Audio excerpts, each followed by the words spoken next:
Hi, thanks for joining us today in the Thundering Legion, and I'm your host, Christine Ross. Did you know that there's a doctor shortage in the United States? Did you know that there's not enough doctors to man the system right now, and that's why the Affordable Care Act can never be implemented? So what can you do about it? What can you do to take control of your health and prevent heart disease? Today on the Thundering Legion, we're going to be talking about hibiscus flower tea. That's right, the organic, unsprayed hibiscus flower has been shown to lower cholesterol, lowers blood pressure, and is a good source of anthocyanins.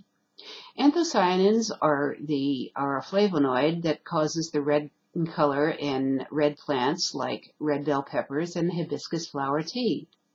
A study done on older women found that eating foods with anthocyanins in them will prevent heart disease.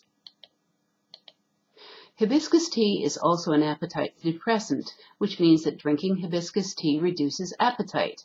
Since heart disease and weight gain often go hand in hand, that's another reason to drink hibiscus tea.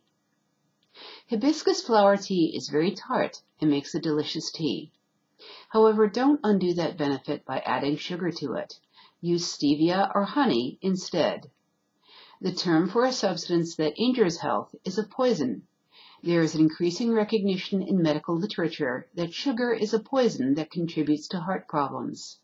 Some medical research even suggests that eating sugar can cause heart disease. As for artificial sweeteners, the late Dr. Batman Gellage said that when you eat them, your nervous system sends a message to your stomach that sweet food is coming. When the sweet food doesn't actually come, it sets up a craving for sweets. As a natural sweetener, stevia does not seem to do that, and neither does honey.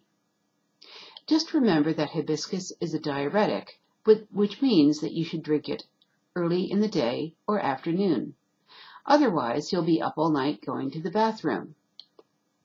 By now you might be wondering how the Thundering Legion got its name.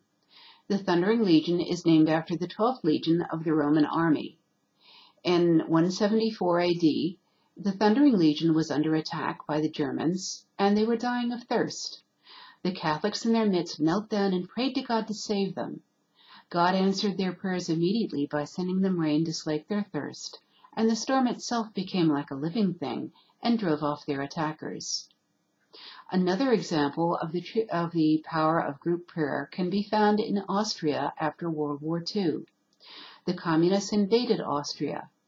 The Austrians had no way to defend themselves or drive out the communists who enslaved them. The patriotic Austrians got together and prayed the rosary in processions and by themselves. They prayed that God would deliver their country from communism, and so the communists packed up and left in 1955, and no shots were fired. There are many people who believe that the United States is becoming increasingly communist. That's why I urge you to pray the rosary every day for your salvation and that of the United States. Goodbye now.